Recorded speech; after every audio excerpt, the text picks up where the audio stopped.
berkomunikasi meskipun sedang berjauhan. Dengan menggunakan media sosial yang biasa disebut dengan Facebook, Instagram, WhatsApp, dan lain sebagainya. Kita juga bisa berkomunikasi dengan keluarga di luar negeri dengan media tersebut melalui fitur video call maupun chat via handphone dan laptop. Semakin canggihnya teknologi di masa sekarang ini, banyak sekali informasi-informasi yang kita dapatkan melalui internet.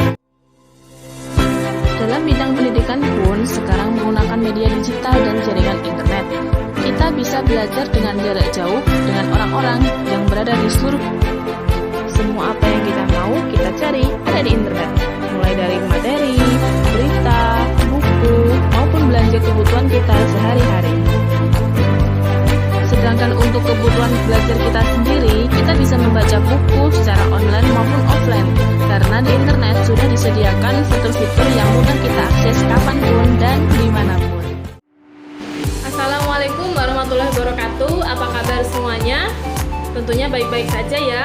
Di pandemi ini, jadi kita harus selalu menjaga kesehatan, terutama harus mematuhi protokol kesehatan dari pemerintah. Jadi supaya kita terhindar dari virus dan selalu terjaga kesehatannya. Saya Ibu Elvita Nilarati, guru mata pelajaran antropologi dari SMA Negeri 3 Lamongan. Pada pertemuan kali ini, Ibu Elvita akan membahas satu peristiwa hasil dari perubahan sosial, yaitu dampak dari perubahan sosial yang disebut dengan globalisasi. Tadi sudah lihat bukan pengantarnya, sudah menjadi kehidupan kita sehari-hari apa itu globalisasi dan sudah memiliki gambaran. Jadi, globalisasi itu sendiri akan dibahas oleh Ibu Elvita mengenai pengertian, lalu kemudian faktor penyebab, lalu kemudian dampak yang terjadi. Dampaknya nanti ada positif dan ada negatif. Jika dampaknya positif, secara otomatis kita merasa nyaman dan sudah stagnan dalam kehidupan itu. Tetapi jika dampaknya negatif, apa yang harus kita lakukan nanti akan Ibu Elvita bahas. Untuk lebih jelasnya, yuk tonton videonya. Terima kasih. Di zaman sekarang ini, globalisasi bukanlah istilah yang asing lagi bagi kita. Hal tersebut dibuktikan dengan adanya makanan, pakaian, dan gaya hidup kita yang sudah terpengaruh oleh peradaban global. Ada beberapa pengertian dari globalisasi menurut para ahli. Di antaranya yaitu, menurut Selo Sumarjan, dia berpendapat bahwa globalisasi adalah terbentuknya organisasi dan komunikasi antara masyarakat di seluruh dunia untuk mengikuti sistem dan kaidah yang sama.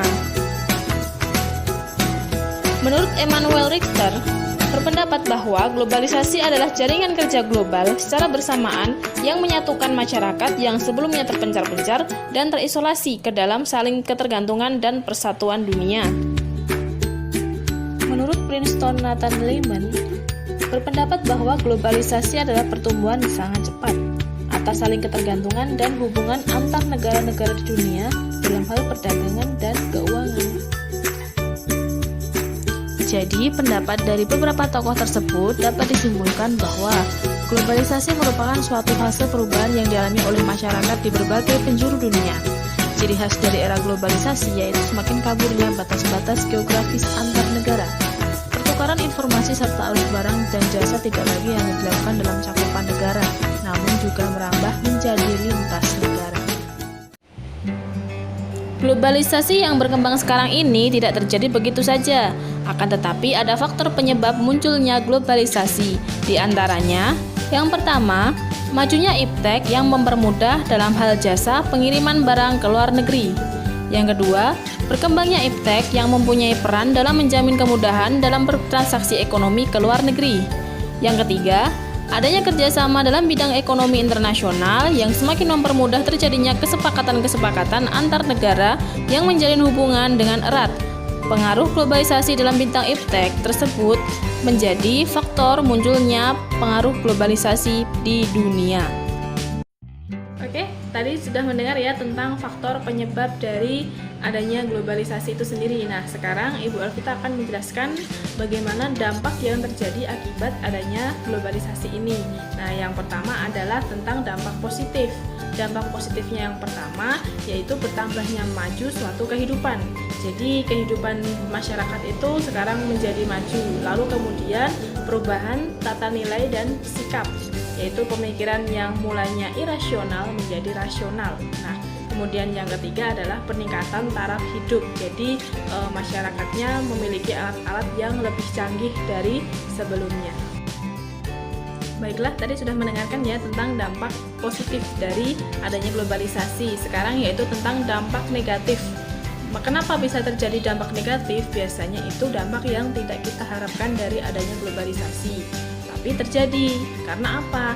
Yang pertama memang kita terlalu berlebihan dengan adanya globalisasi itu. Yang pertama adalah tentang gaya hidup yang konsumtif. Jadi kita selalu ketagihan untuk menikmatinya karena manusia tidak pernah puas dan akhirnya terjadilah gaya hidup yang boros. Yang kedua yaitu gaya hidup ke barat-baratan, yaitu sering ke diskotik, sering nongkrong, kemudian sering minum minuman keras dan lain sebagainya. Jadi meniru gaya-gaya yang ke barat-baratan seperti itu. Dan yang ketiga bersifat individualistik, jadi tidak membutuhkan orang lain atau ibaratnya itu egois seperti itu. Menumbuhkan semangat nasionalisme misalnya dengan membeli produk dalam negeri.